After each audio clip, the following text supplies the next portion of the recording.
Good evening, everyone. Please direct your attention to the screen. We'll never own up to our past. We'll never build sustainable cities. We'll never set foot on another planet. We'll never stop the overdose crisis. We'll never find a cure for Alzheimer's. We'll never treat each other as equals. We'll never clean up our oceans. But together, we have the potential. We have the potential to shape a different future. a different future.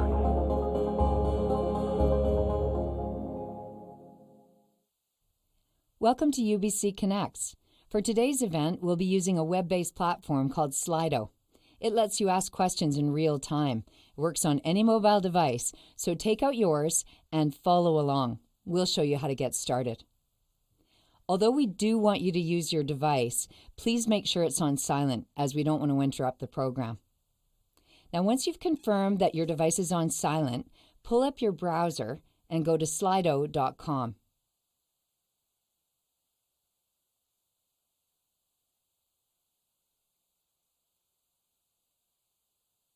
Now enter the event code UBC Connects. You'll see the hashtag symbol is already populated. All you need to do is enter UBC Connects, all one word. Now you're all set to submit your questions by clicking on the Ask button. Other people can like your question by giving it a thumbs up. When we get to the question and answer part of the program, our moderator will ask the top-rated questions first. You can start submitting questions, but they won't be visible until the moderator appears. At that point, you can start voting. Before you go, we have one more thing to ask. We'd like you to take out that mobile device one last time and go to the polling tab. That's where you'll see a few questions about your event experience. Please do take a moment. Your feedback matters to us. Enjoy the program. Please welcome to the stage MFA student in creative writing, Jasmine Seeley.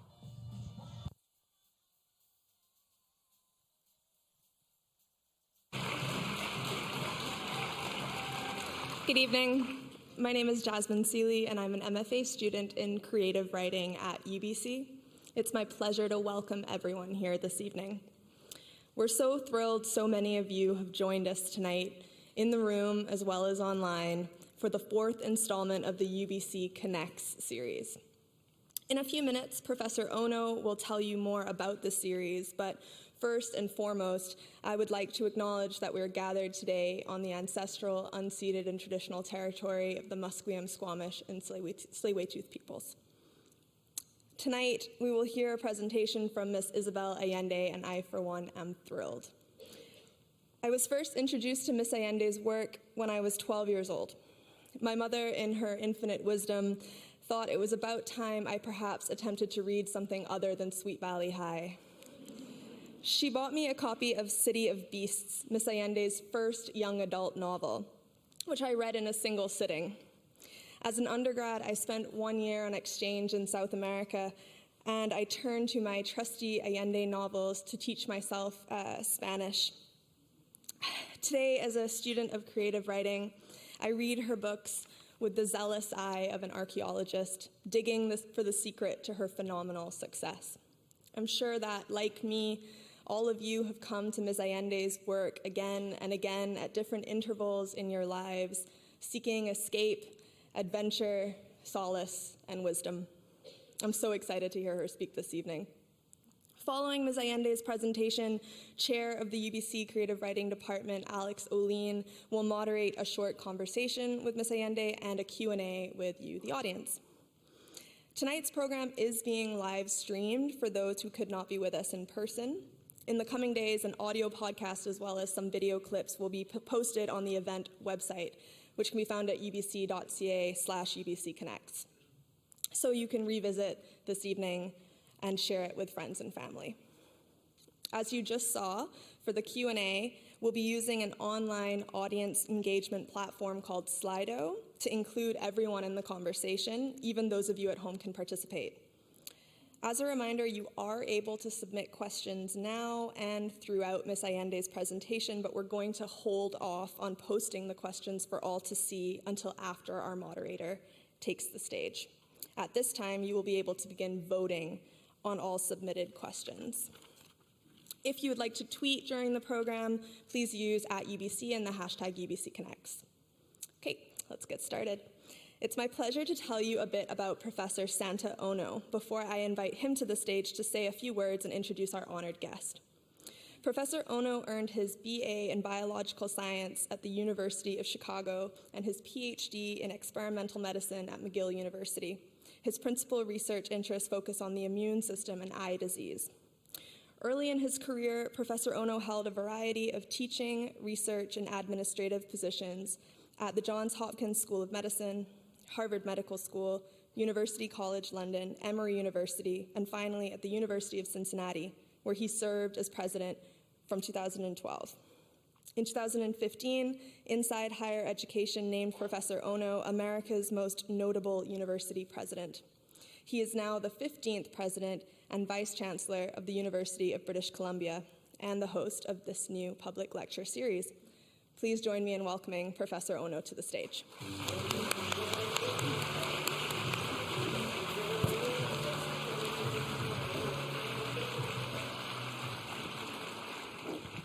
Thank you very much. It's really wonderful to be here downtown with such a wonderful audience. Thank you, Jasmine. Thank you, all of you, for being with us at UBC Connects. I'm excited to be here and welcome you to the 4th UBC Connects lectures, and each one of them has been wonderful. And I'd also like to welcome you who are joining us live stream, and those of you who will hear this via podcast or on the web. UBC Connects is a new public lecture series that features the world's most esteemed thought leaders and focuses on pressing global issues. I'd like to recognize and thank the R.J. Stern Family Foundation for their generous support of this series. As well, our colleagues at Alumni UBC for their support. We are delighted to have another sold-out evening, and we will be announcing our lineup of speakers for 2019 very soon. You can visit ubc.ca/UBC Connects for more information, and stay tuned for yet another group of outstanding speakers in the upcoming year.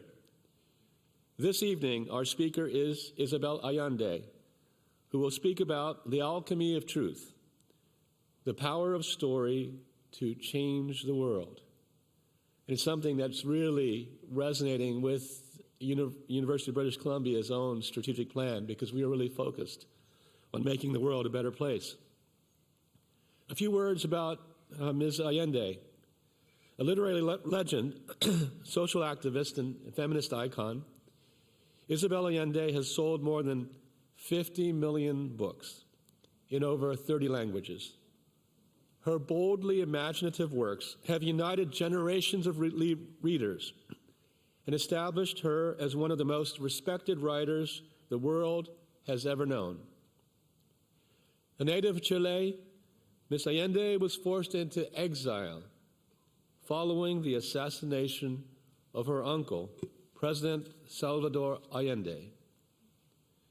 Since then, she has written 18 books, including The House of Spirits, Eva Luna, Daughter of Fortune, an Oprah pick, and her latest, The Midst of Winter. Her nonfiction books include the memoirs, Paula and the Sum of Our Days. Ms. Allende is the founder of the Isabel Allende Foundation, which promotes and preserves the fundamental rights of women and children to be empowered and protected. Most notably, she was recently awarded the Presidential Medal of Freedom from President Obama, the highest civilian honor made in the United States of America, as well as the Penn Center USA's Lifetime Achievement Award. She also received a Chilean National Prize for Literature in 2010 and in 2014. And just last week, she received a Lifetime Achievement Award for distinguished contributions to American letters at the National Book Awards. It is our absolute pleasure as UBC to introduce Isabel Allende as the 4th speaker in the UBC Connects series. Welcome, Isabel.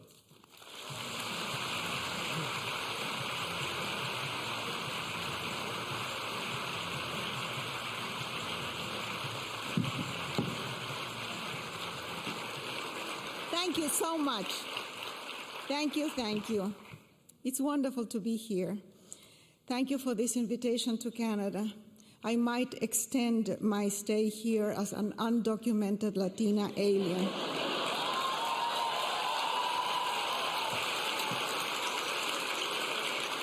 Going back to the States right now is really scary.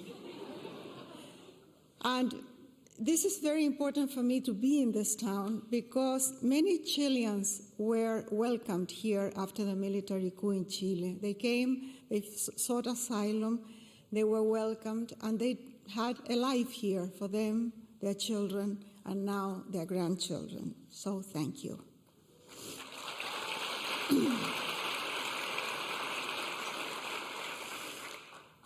My mother died a few weeks ago.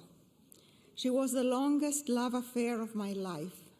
It started when I was conceived. She was then 20 years old, in her honeymoon, and already disillusioned with my father, who would soon abandon her. I was very lucky to have her for so long, and I miss her terribly. I miss her wisdom, her sense of humor, her irony, her old-fashioned elegance, and conservative advice.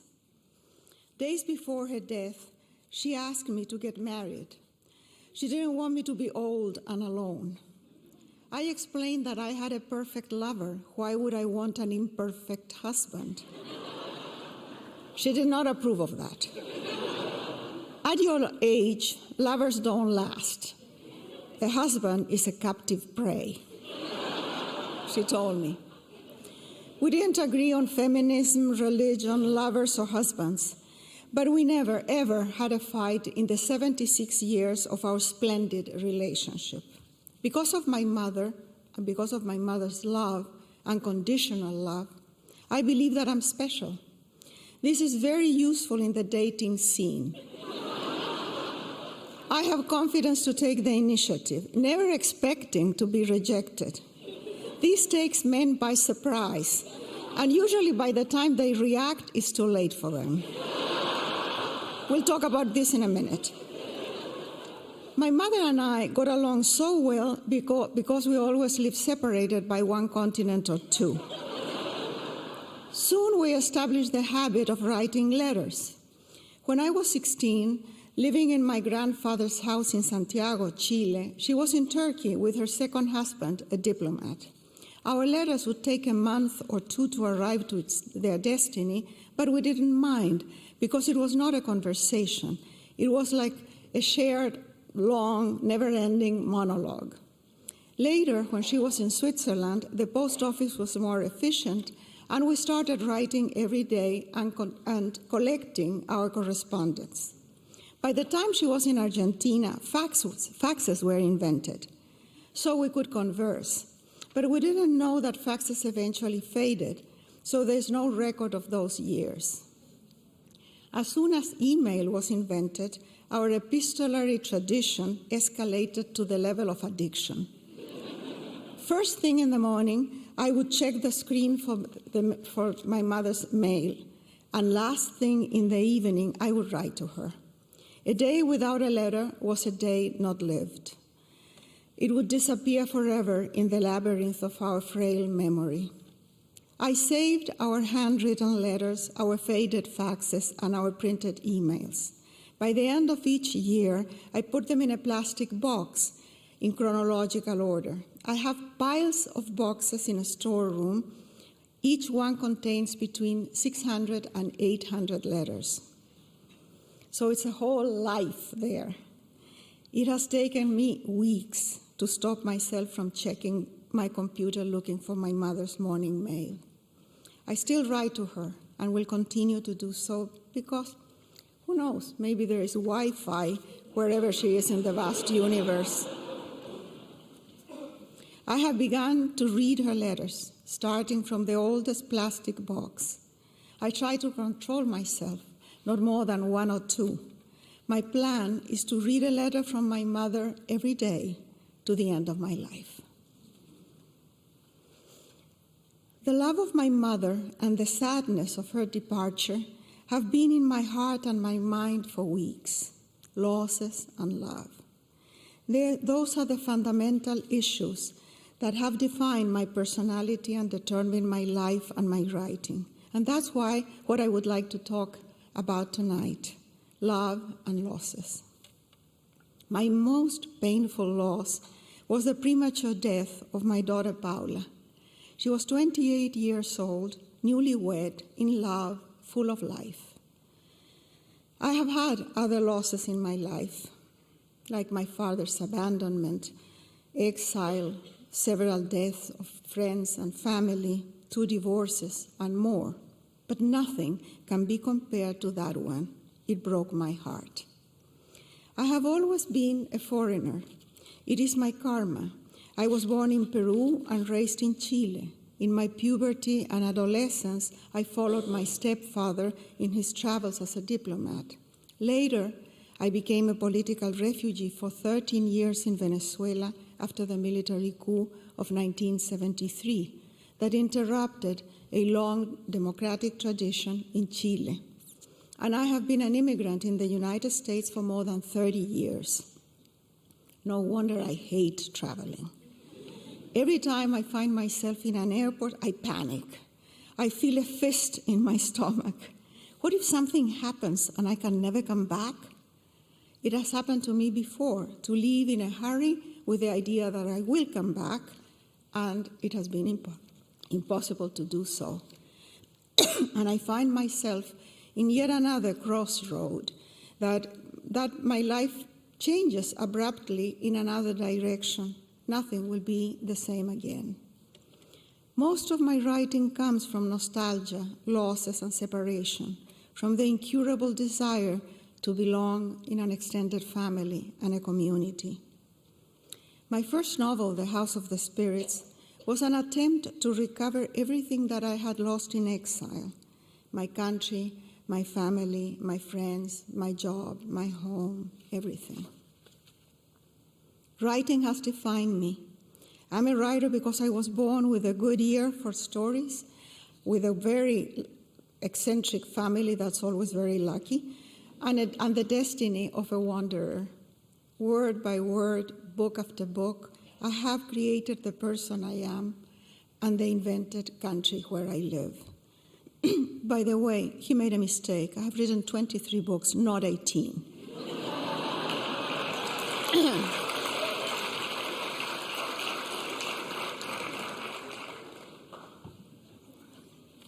As a stranger, I don't take anything for granted. I'm never totally comfortable anywhere. I observe carefully. I listen. I question everything. This is inconvenient for everyday life, but it's a great asset for a writer. I pay attention. I look around and I take notes. I'm a collector of experiences, good and bad. For inspiration, I draw from other people's lives, from the struggles of every day, from the sorrows, the joy of being alive and not afraid of death. I'm not afraid of life either. For those without roots in a place, memory is essential to maintain a sense of continuity. Nobody witnesses the length of our lives. We need to remember. And what would a writer do without an acute sense of the past, without an obsession with memory? I don't know if my memory is actual fact or if I have invented part of it. Maybe I remember what never happened. Memory and imagination are similar processes in the brain. Who can really define reality? Isn't it always subjective? You and I may witness the same event and remember it in a totally different way or have different reactions. We may interpret and remember everything differently because memory is connected to emotion and beliefs. Our own story, therefore, is subjective. We choose how we are going to tell it. And because I have started from scratch many times, I have recreated my story many times. We decide what will be highlighted and what will be omitted or forgotten. This mysterious process is like writing a novel. In my work, when I doubt, I read the scene aloud to see if I have conveyed the tone, the color, the rhythm, and the feeling that I want. Often, it's just a matter of changing a few adjectives, and what was dark, dull, slow, or sentimental can be transformed completely. We are the writers of our story. We pick the adjectives to describe our journey, and in doing so, we create our own legend. I have created for myself a bigger-than-life legend, probably to compensate for my short stature. I realize that now I am always the shortest and the oldest person in the room. Everybody has grown so much. The title of my latest novel is In the Midst of Winter, and the title was taken from a quote by Albert Camus. In the midst of winter, I finally found in me an invincible summer. When I started the book in 2016, I was living in an emotional winter, so Camus' words resonated with me. For the first time, I was not in a couple. I was living alone. I married Michael, my first husband, very young, and we had 2 kids. The marriage lasted almost 30 years. 3 months after we divorced, I was on a book tour in the United States, and I met Willie, the man who became my second husband. I fell in love like a teenager. That's the only way I know how to be in love. I moved to his house in California without an invitation, and soon I forced him to marry me because I had to become a citizen to sponsor my children. Yeah. And because I planned to grow old with him. But I was not his type. He likes tall blondes. I had to convince him that I wasn't as tall and as blonde as he would ever get. So taking the initiative usually works, ladies. Try it. For many years, Willie and I had shared good times and great tragedy. Willie lost 2 children to drugs, and I lost my daughter Paula to a rare disease. There is no greater sorrow than the death of a child. Most couples do not survive that experience. We soldiered through twice, but the 3rd time it broke us. My second marriage also ended up in divorce. Well, no wonder my mother was so worried. There are 3 main characters in the novel, all of them stuck in an emotional winter as I was. Richard is a professor of political science at the University of New York, and Lucia is a Chilean female journalist who rents the basement apartment in Richard's brownstone in Brooklyn. They are both in their 60s. One stormy winter night, a young woman in distress knocks at Richard's door. It's Evelyn Ortega, an undocumented Guatemalan immigrant. Richard is a rather boring guy. He has a perfectly scheduled life. He makes sure that nothing surprising ever happens for him. He's a vegan for God's sake. He lives with 4 cats, rides his bike, and doesn't interact with people very much. Lucia, on the other hand, is passionate, funny, and strong. Nothing deters her. She lives with Marcelo, a peculiar Chihuahua with protruding frog's eyes and no teeth.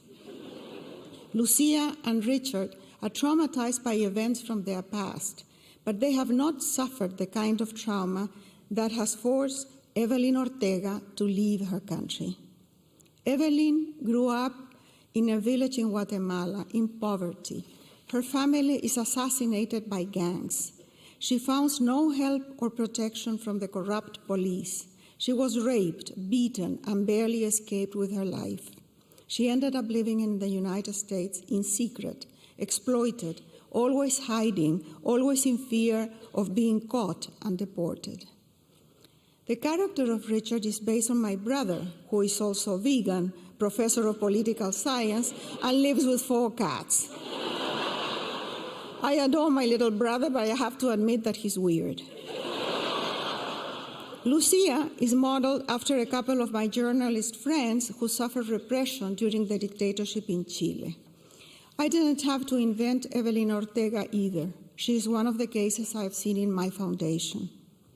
These three people who are living in their personal winters find themselves joined in a strange and dangerous adventure. They open their hearts, take risks, and act out of compassion. In the process, they find solidarity, friendship, love, and eventually the invincible summer that we all have inside. I mentioned that Evelyn Ortega is one of the people I have met through my foundation. Let me explain. I started the foundation almost 20 years ago to honor the memory of my daughter, Paula. Mourning for her was the worst winter of my life. At the time, my mother gave me two advices that I have never forgotten. She said that that kind of mourning was like walking alone in a long and dark tunnel. Keep walking, she said, one step at a time, day after day, tear after tear, and I promise that there is light at the end of the tunnel. She added that there is nothing comparable to that kind of pain. And already the worst had happened to me, and all the sorrows and the struggles and the pains of the future would seem less by comparison. She was right. For a while, I thought I could never recover, that I would be forever stuck in my own winter. But eventually, I came back to my body, to the world, and to life. I learned to live with Paula inside, like a sort of soft and discreet presence. She's my companion, as now my mother is also.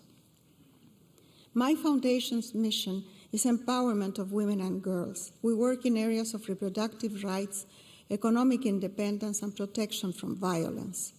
In recent years, we've been working with organizations that help refugees in different places in the world, and of course, in the United States. As you know, there is a caravan of thousands of migrants, mostly young people and families, escaping from Central America and walking across Mexico to reach the United States in hope of getting asylum. Trump will make sure that it does not happen. Most Americans, and certainly Trump, who demonize migrants, have no idea of the cause for this exodus north. During the wars in Central America in the 1980s, the United States government spent billions of dollars in support of murderous dictators and a brutal genocide of indigenous people, while creating devastation that left tens of thousands dead, millions displaced internally, more than 100,000 refugees in Mexico, and shattered societies. The lasting legacy is violence, rampant crime, corruption, and impunity. That's why people leave. They are running for their lives. Building a wall or sending the military to the border is not the solution. Central American countries need economic aid. There is a moral responsibility to aid innocent victims of a disastrously misguided previous policies. If diminishing immigration is the goal, there is no better way than to helping to rebuild those societies, starting now. Nobody wants to leave their home. They leave because they're running for their lives. We need to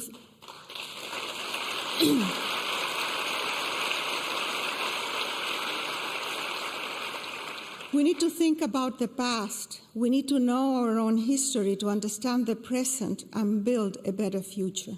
I write to preserve memory and to bring people together. I believe in the power of stories. If I hear another person's stories, if I can tell my own, we began a friendship. We began to understand each other. If we share stories as a community, we heal from division and hatred because we realize that the similarities that bring us together are many more than the differences that separate us. We all fear the same things. We all want to be safe. We all need a purpose, and we all crave for love. At any age, we want to be accepted, cherished, touched. In this room, we all have experienced loss of some kind, and we all aspire to love and to be loved. Under the skin, we are all alike. That's why it is so important for me to tell Evelyn Ortega's story and the stories of other people like her. I want to bring her so close to my reader that maybe some of them will question their assumptions.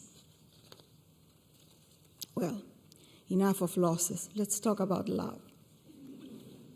Love first struck me a century ago when I was 11 in La Paz, Bolivia, a city so near heaven and with such thin air that you can see the angels at dawn. I am sure it has changed completely in all these decades, but I remember streets rising and falling, little hole-in-the-wall shops, broken down buses, Quechua Indians dressed in bright wool, the ever-present wad of coca leaves staining their teeth, the bell towers of hundreds of churches, and the courtyards where Indian women sat to sell dried yuca and purple maize while fanning away flies and nursing their babies. The smells and the colors of La Paz are inscribed in my memory as an inseparable part of the painful awakening of puberty. I attended a co-ed school. Until then, my only contact with boys had been my brothers, but they don't count. Brothers are asexual, like bacteria. On my first history lesson, the teacher lectured on the war that Chile waged against Peru and Bolivia in the 19th century. She explained that the Chilean soldiers, drugged with a mixture of liquor and gunpowder, swept the Peruvian cities committing atrocities. I raised my hand to defend the honor of the Chilean armed forces, not yet suspecting what they are really capable of, as they demonstrated in the brutal military coup of 1973 and the 17 years of dictatorship that followed. I was sent from the classroom and told to stand in the corridor with my face to the wall, where I fumed for 45 minutes. In the opposite corner of the same corridor, also facing the wall, stood a fellow culprit, a tall boy, skinny as a broom, with a long neck, black hair, and enormous protruding ears that from the rear looked like a Greek amphora. I fell in love with those ears before I ever saw his face.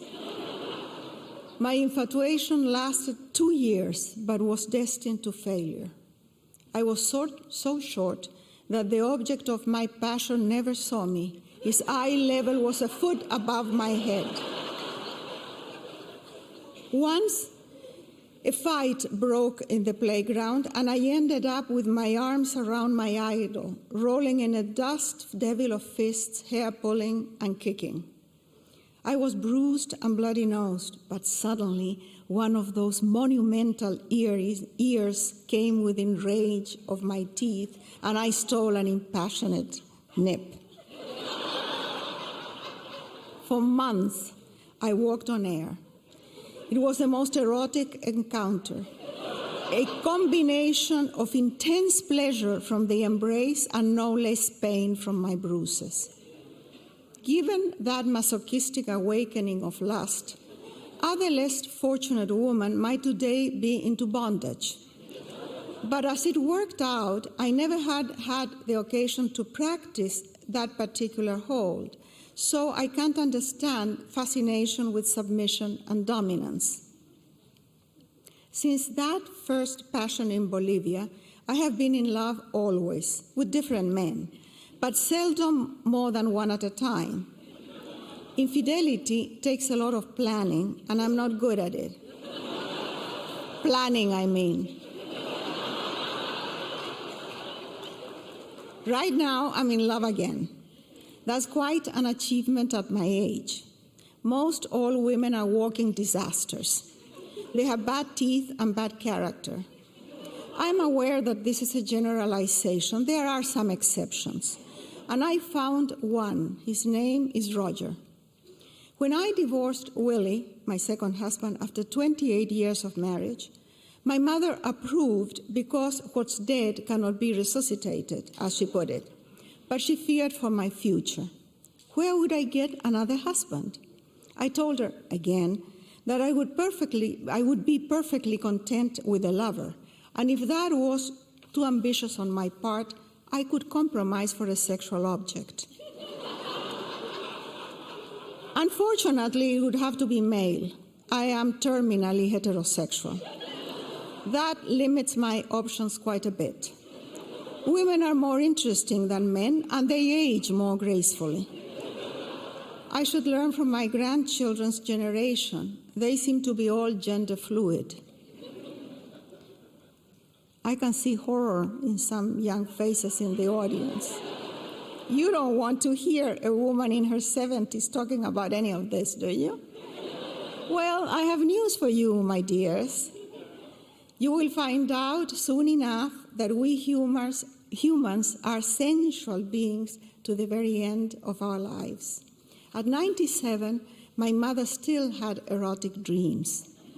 Not with her husband, of course. He's 102. Sometimes writing has a prophetic quality. For many years and many books, my translator into English was Margaret Sawyer Peden. She's now retired, unfortunately. She used to say that I should be very careful what I write about because it would happen to her. In 1985, she was on vacation in Mexico City reading my first novel, The House of the Spirits. And she reached a chapter where there is a catastrophic earthquake. She felt that I was warning her. She convinced her husband to leave immediately. They took the last plane to leave before the famous earthquake destroyed part of the city and killed thousands. The hotel where they were staying collapsed. Years later, when she was translating my memoir, Paula, about my daughter's death, both her children got cancer. Fortunately, they have been in remission ever since. In my own life, I have seen a few times this kind of literary magic. When I was writing in the midst of winter the story of two lonely older people who fall in love, a man in New York heard me on National Public Radio and decided to contact me because he didn't agree with what I said. Apparently, I was bragging about how perfect it was to be divorced, alone, and living with my dog in a tiny house, away from the hustle and bustle of romance. He was a widower, my age, working as a lawyer in Manhattan, and living in the large house that he had shared with his beloved wife for 48 years. He didn't approve my idea of happiness. He thought that being alone was rather sad. He sent me an email which was answered very politely by my assistant, and the next day he emailed again. This time I replied also very politely. And from then on, I got an email every morning and every evening for 5 months. He was a more constant pen pal than my mother. Finally, when I went to New York for a Planned Parenthood gala, I met him. Roger was quite nice. Yeah. He invited me for lunch, and we had a pleasant conversation for about 20 minutes. Then I started thinking, what the hell am I doing here? I have to go back to California tomorrow. So I did what I had done before, and it had always worked. I took the initiative. I asked him point blank, what are your intentions? Because I'm 73 years old and I don't have any time to waste. The poor man choked on the ravioli. I took that for my first rejection and rapidly escaped from the restaurant with my dignity in shreds. But he caught me in the street. To make a long story palatable, let's say that Roger sold his house, gave away all his possessions, and moved to California with 2 bikes, some of his clothes, and for some mysterious reason, a box with crystal glasses. We have been living together for 11 months, and it's working fantastic, although I have accidentally broken several glasses.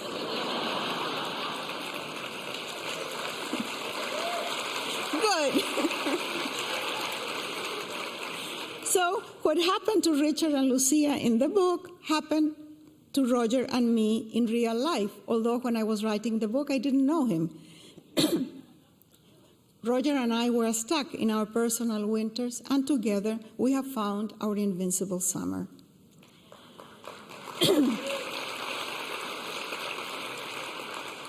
Having in mind the power of the written word, I'm careful about what I write. I don't describe that which gives idea to psychopaths. In my books, there is torture, rape, assassination, and many other traumatic events, but you will not find detailed description. The awful stuff is barely suggested. Eroticism, on the other hand, is often explicit, because I want the clueless male reader to learn something.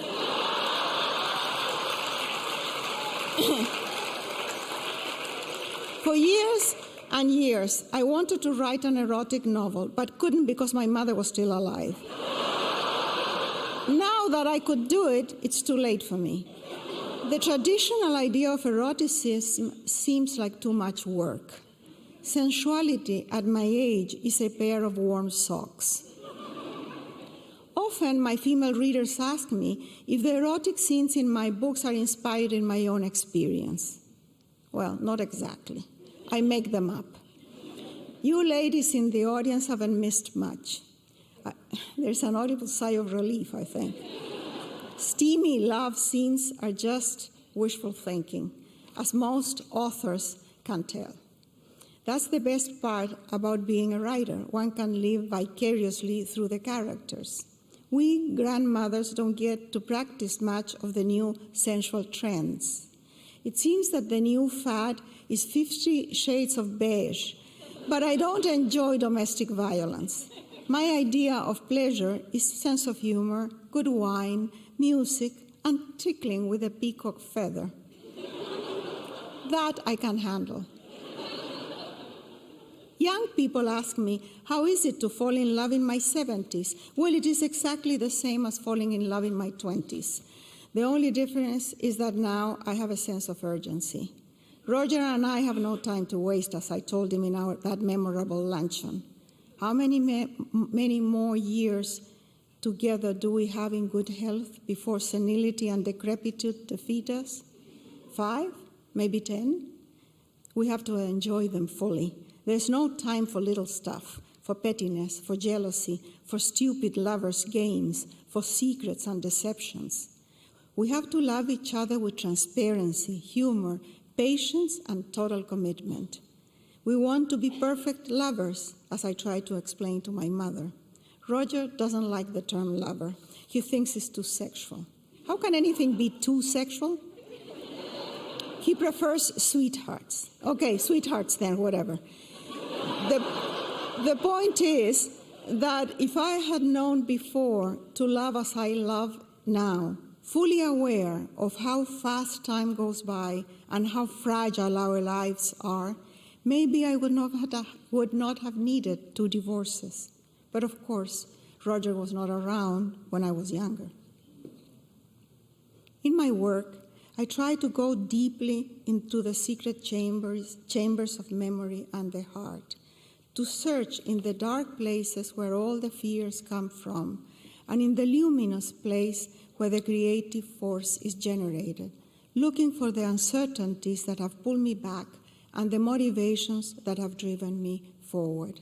I write about love, violence, death, and redemption, strong women and absent fathers, about not fitting in and not belonging in a place, about survival. And of course, I write about love, because I believe it is the mysterious force that pulls everything together and moves the world. Love is a choice. Think about it. It's a beautiful possibility. Love is a million tiny choices that one makes in the silence of the heart. One can choose to love generously or to kill love by omission, to nurture love with laughter and kindness, or to let it dry up in the sands of everyday inconveniences. One can choose to preserve it clean and fresh, or to suffocate it in pettiness and vulgarity. In every step of our relationship, in every moment with the beloved, we make these small choices. Love is a natural, renewable resource. It feeds itself and multiplies.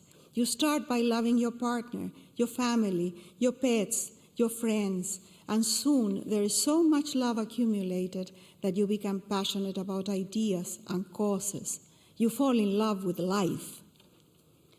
Shortly before my mother's death, we had one of those rare, intimate conversations that was not in the form of a letter. I say rare because for us it was always easier to write than to talk.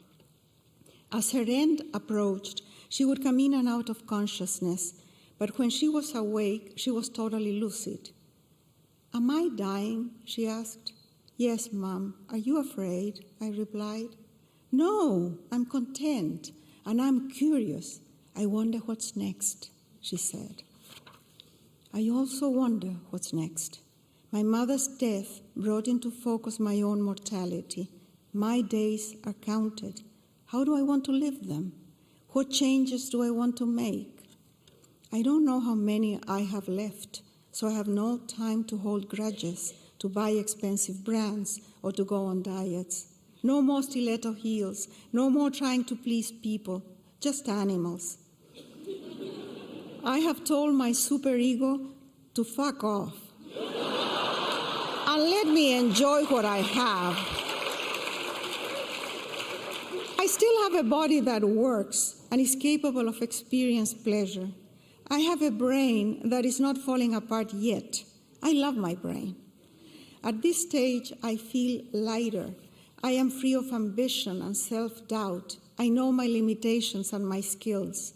For several years, I have been throwing overboard the extra cargo and keeping what is essential. It is great to let go. I should have started earlier. I'm softer. I'm not scared of being vulnerable because I don't see it as weakness anymore. My days, like your days, are counted. So I'm going to enjoy every minute. I'm going to be generous and helpful because it makes me feel good. I'm going to wear lipstick and keep myself free and happy. How? By saying yes to whatever comes my way: drama, tragedy, and comedy, losses, aging, death, but mostly yes to love and life. Thank you very much. Thank you. Thank you.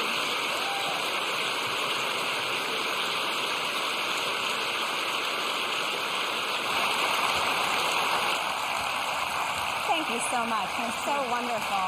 Thank you. Over here? Would you like to join me over here? Thank you. Thank you. Oh, I think I'm here. Thank you. Thanks. Thank you.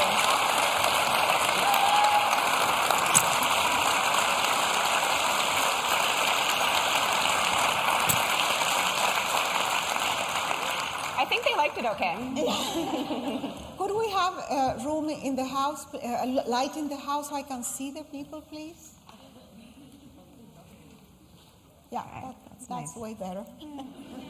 Well, thank you so much. This place is full. They're all the way up there, too. It's a packed house. Yeah. Good, I couldn't see you before. Well, thank you so much for that you. wonderful talk. My name is Alex Oline, and I am the chair of the creative writing program here at UBC. I'm going to be moderating the conversation this evening. I have a few questions that I'm going to start off the conversation with, and then we're going to move into questions from the audience. So for our audience, the questions that you have submitted in Slido are now being approved, and you should be starting to see all the options. So please continue to input questions and to like others' questions And that you remember would like that there are answered. no indiscreet questions, only indiscreet answers. That's great. Well, so the talk that you just gave, it was so moving and personal, but it was also just howlingly funny. Oh, no. And this afternoon, you spoke with a group of UBC students on campus, and you talked about using humor as a way of conveying political messages in relationship to feminism and other politics. So I'm curious how you think about the intersection between humor and the political in your own writing and in your work in general. Well, when I was young, I realized that the only way, I was born in a Catholic conservative family in a very conservative society. And also a patriarchy, very, very male-oriented in every sense. I was born in the 40s, can you imagine? I'm talking the 40s of the last century, not the 1800s. And I realized that the only way that being a woman, you could deal with life was with humor. You had to laugh at things because it was just too horrible if you took it seriously. And when I started with feminism, I started working in a magazine. And I had a column that was supposed to be a humorous column, a feminist column, and I said horrible things about men. But because they were said with humor, men loved it. I would get letters and people would say, I have a friend who's just like him. Always a friend. Yeah. Funny how that happens, yeah. In addition to, of course, using humor, even in your talk this evening, you confront very directly matters and subjects that are very dark and difficult to delve into. And I was wondering if you could speak about how, as a writer, you are able to cope with that darkness, how you are able to navigate into dark spaces and turn them into art. Today I was talking to the students, and as a writer, I think that when something is very personal, you have to step back. You have to have some distance. With some distance, you can describe even the darkest things without being overly dramatic or without being sentimental. It's easier that way. And I think distance is what you need, some distance. And in my own life, I have discovered every morning I get up, I wake up really, really early. And there is a time when I am between Roger and the dog. And it's a perfect time, my best time of the day. It's still dark, and I think. And that, I think about my life and about what's going on as if it was a third person. And that gives me a sort of serenity to confront whatever comes. And I let go. I'm not so attached to anything anymore. Wow. To the dog, yes. To the dog. Well, so much of what you spoke about this evening had to do with memory and with the presence that continues even when people are no longer actually physically present in your life, right? Your mother and your daughter. So is writing a form of keeping those people who are distant close to you? For me, at least, it is. Because I lived separated from my mother all my life, and we were so close because of the writing, because she and I wrote every day. And I have piles of letters from my daughter as well, because she would write all the time. And there was a time when we would write the letters with a copy for my mother and for Paula, so I would put both letters, the same letter, for both of them in the mail, and I would get their replies. So there was this thing intergenerational of writing.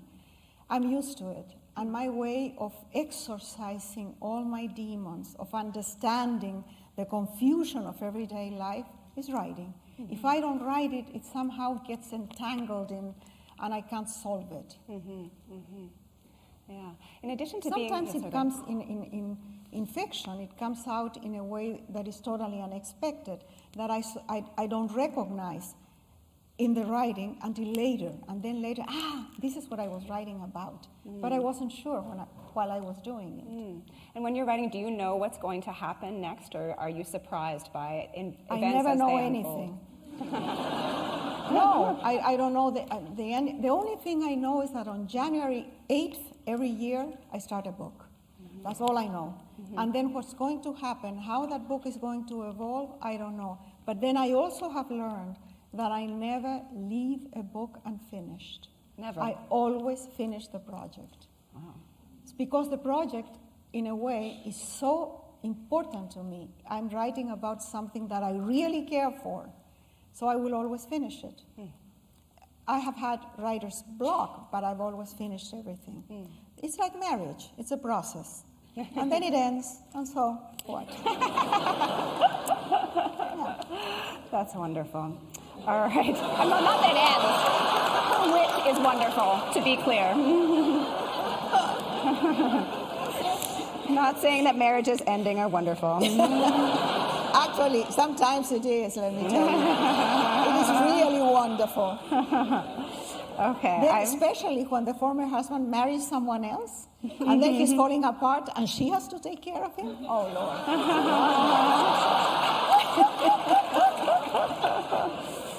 All right. I'm hoping to move into some questions from the audience on Slido. It just take me a second to. Sorry, I don't know have to how reboot. they can handle this thing. It's just beyond me. I'm sorry, I have to reboot this. Technology always fails. Just yell the questions. Yeah. I'm going to ask you a question while I'm trying to do this, and then people can listen to you instead of watch me fiddle with an iPad. In your work, you have always confronted many important political topics, always treating them with a deeply personal touch. Do you have thoughts on how your writing can confront our very, very turbulent political times today? Well, I'm aware that a book reaches only people who read, and those are not many.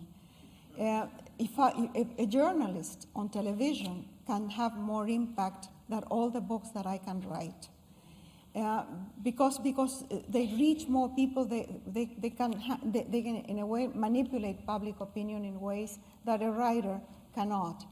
The only advantage of literature, of writing the kind of book I write, is that they last a little longer than a magazine or a newspaper. A book stays for a longer time. But I am really very realistic about how much it can change anything. Mm-hmm. I think also that the people who read me think like me. Mm-hmm. So I'm preaching to the choir. Mm-hmm. You think that a Trump supporter will read my books? No. I hope so. If they know how to read, they won't.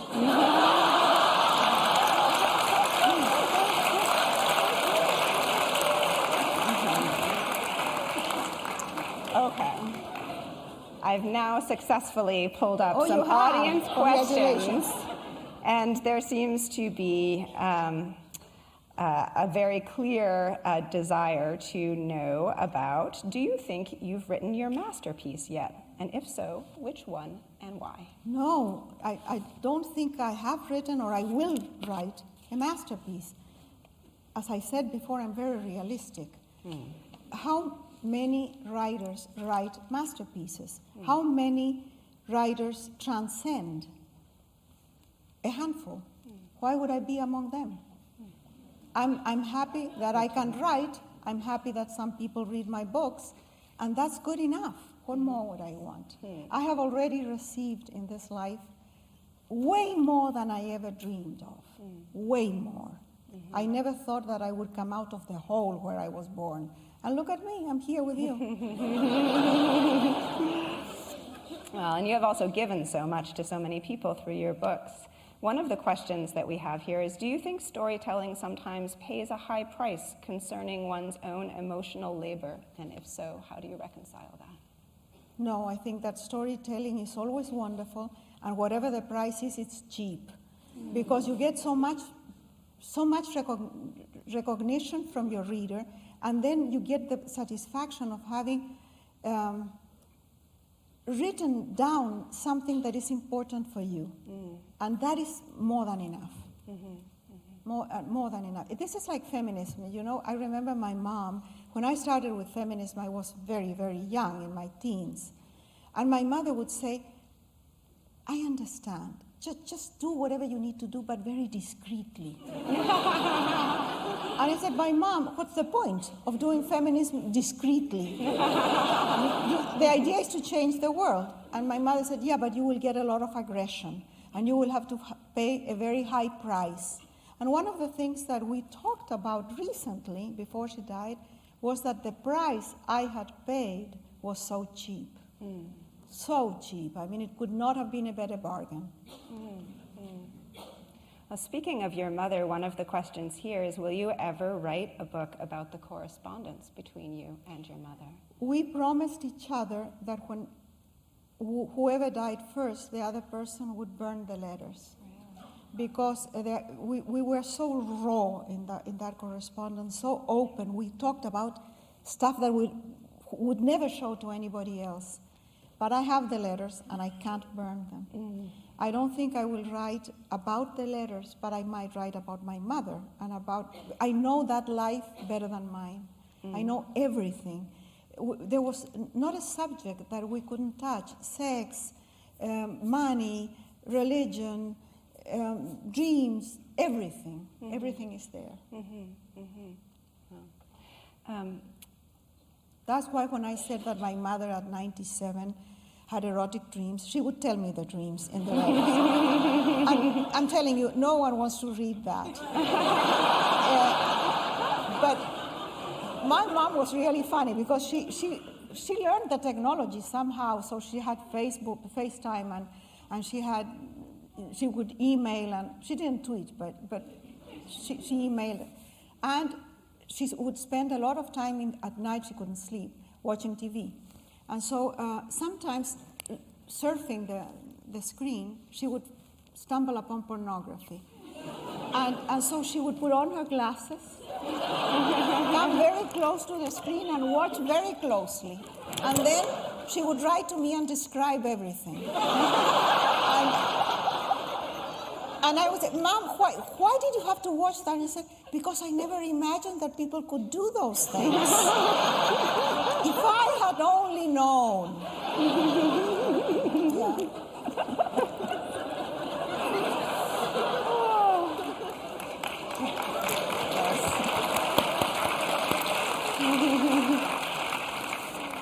Well, it seems as though you and your mother spoke a lot about love.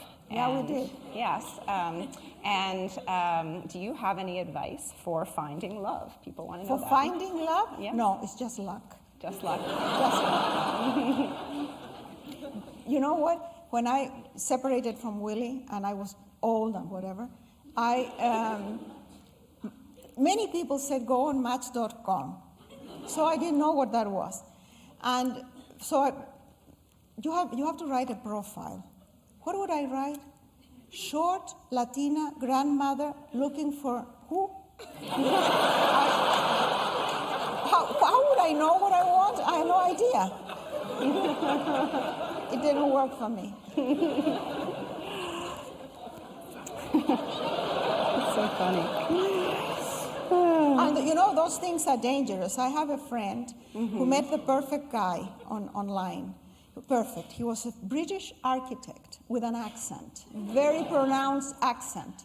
And he shared with her, they liked the symphony, they liked the same books. The guy was fantastic. They had not met yet. And every time they were going to meet, he had to go somewhere because he had these buildings in other places. And at some point, they were going to meet, and he had to go back to England, to his firm in England, and from there to Turkey, where he was building a hotel. And 3 days later, my friend was just totally in love. And 3 days later, she gets a call from a lawyer that said, I'm sorry, I am so-and-so, I don't remember that, Brian, let's say. I am Brian's lawyer, I'm calling you from London, and he has been arrested in Turkey, and you don't know what a prison is in Turkey. And he's been arrested because he ran over someone in the street in the car that he had rented. And he needs $300,000 for bail or something. My friend is wealthy, but she's smart also. And she hired a detective. She called the detective. And the detective said, Brian with a British accent, lady, don't spend your money. I know who the guy is. He may come tomorrow with an Australian accent. Just forget it. It was all a scam. Wow. I thought about that when I met Roger, but he's not the type. Thank goodness. We're all glad to hear that. He looks like an old grandfather. He wouldn't work like with a British accent either. He has an accent from the Bronx. We have also some more political questions. So as a fellow Latin American, I ask, what are your thoughts on the resurgence of the far right in Latin America?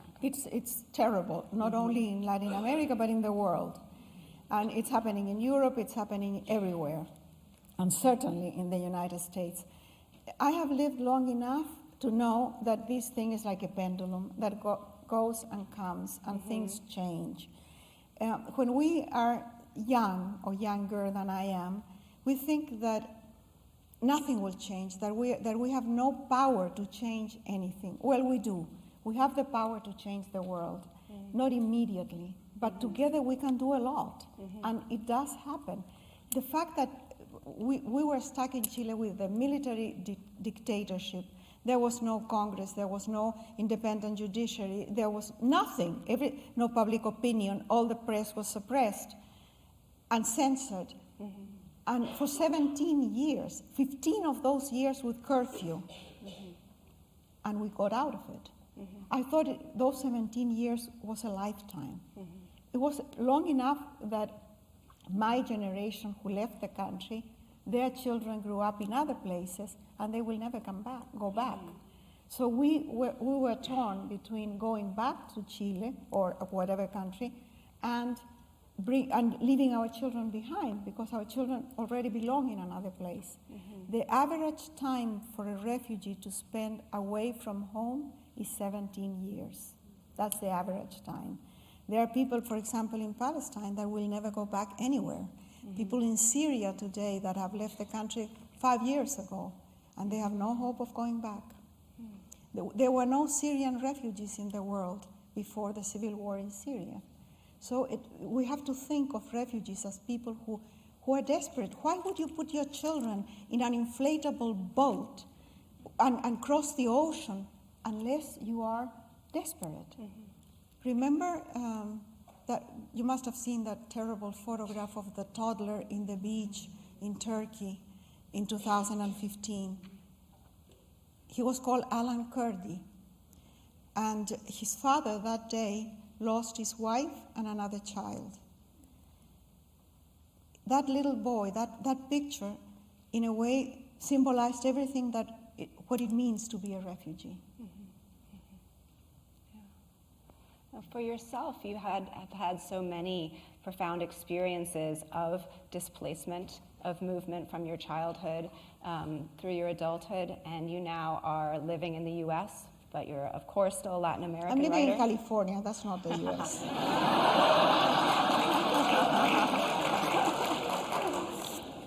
But I think you continue to write your books in Spanish. So how does living in an English context or in an American context inform your writing and your identity as a Latin American writer? It's hard because the inspiration comes mostly from Latin America, from stories that I hear, like the story of Evelyn Ortega. But I can't write in English. I can write a speech in English, but I can't write fiction. Fiction happens here, not in the brain. The important things in my life happen in Spanish. I cook, buy, pray, when I pray, which is not very often. Definitely make love in Spanish. Would feel very ridiculous panting in English.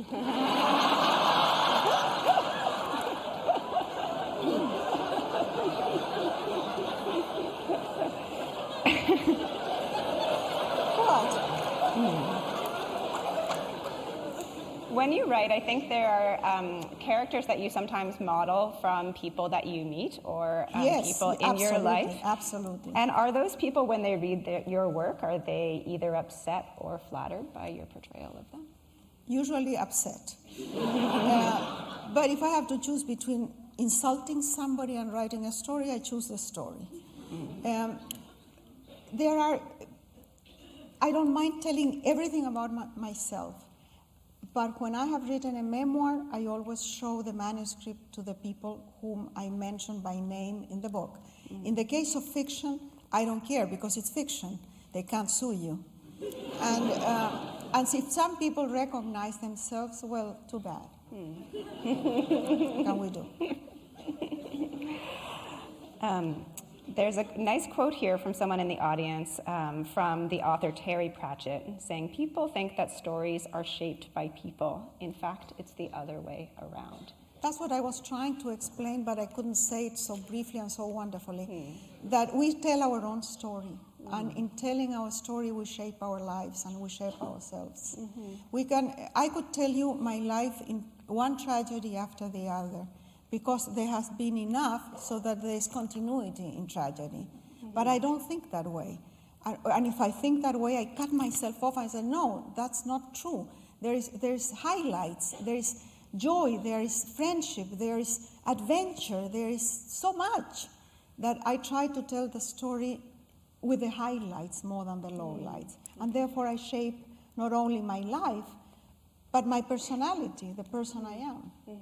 I have friends who are all the time depressed, and they live on Prozac. And I keep telling them, change the adjectives of your life. In general, not only are you an author and a founder of the foundation, but you have done so much humanitarian and activist work. So how do you think about the work of humanitarianism today? I think it's very important, but it shouldn't replace what the government does. And that's what's happening now. More and more philanthropy is trying to replace what the government doesn't do. So being politically involved is important, not only voting, but really being present in everything that happens, because it affects all of us. We're all in the same boat. So we have to save that boat somehow in these very tormented waters. Yes, indeed. Well, we have time for one more question, and I'll ask it in a moment, but I don't want you to worry, because after we finish here, Ms. Allende will be at the reception in the lobby, so that you will have another opportunity to connect with her there. I will be signing books? Yes, and I'm going to give given that there are so many people, please, no dedications, just the signature, and no selfies. You can take pictures, but don't pose with me, because there's no time for that. I'm sorry. You've been so very, Are there very any Latinos generous. in the audience?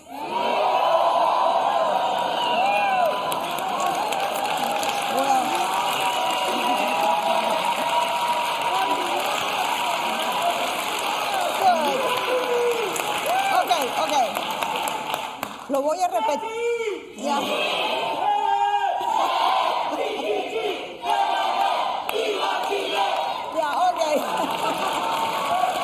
Bueno, wait. Lo voy a repetir en español porque los latinos nunca entienden. Por favor, no me pidan que dedique los libros a la abuelita que está de cumpleaños. Solo la firma, ¿ok? ¿Entendieron? Ok. Glad we got it sorted out. Okay. Well, you've been so very witty tonight. I thought I would end on a humorous question from the audience, which would like to know, what is your spirit animal? Unfortunately, it's a bird. I hate birds. But it's an eagle. And what a stupid animal. I like mammals. Any mammal would do for me, but not reptiles or birds. And it happens to be an eagle. And that happened because I have to go back. When I wrote City of the Beasts, I needed to write a sort of magical book that happens to kids in the Amazon. And in the Amazon, there's this drug that you've all heard about, ayahuasca. And the ayahuasca is a drug that puts you in another state of mind completely. It's a spiritual journey. And supposedly you find your spirit animal with the drug. It helps you. So I was expecting something extraordinary, like a panther. And I get an eagle. And the eagle, the only advantage of the eagle is that it flies high. And first of all, you don't reach it. It's almost invincible because it goes so high. And then it flies and it sees everything up, down there. You see the villages. And in my dream, in the ayahuasca dream, And I was flying. I was a female eagle that had a nest with eggs somewhere.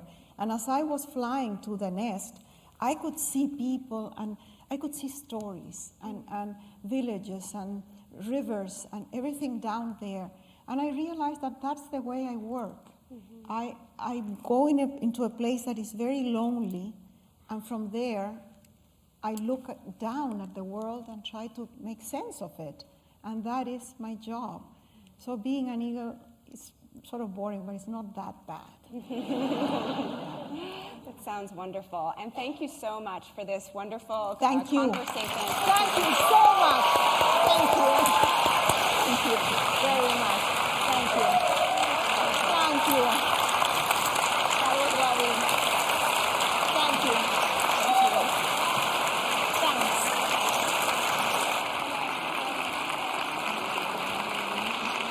I'll just say a few words. Thank you to all of you for joining us here in person and via the live stream, and for spending your evening with us.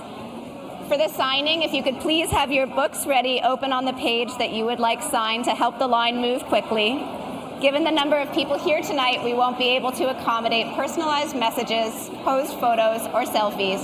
But please feel free to take a photo of Ms. Allende while she's signing books or while you are in the line. One last request before we go. The planning team for UBC Connects would appreciate your feedback. On the Slido page, click on the polling tab. If you're joining us for the reception, we invite you to make your way to the lobby, and if you're heading home, please travel safely. Have a great rest of your evening. Thank you so much.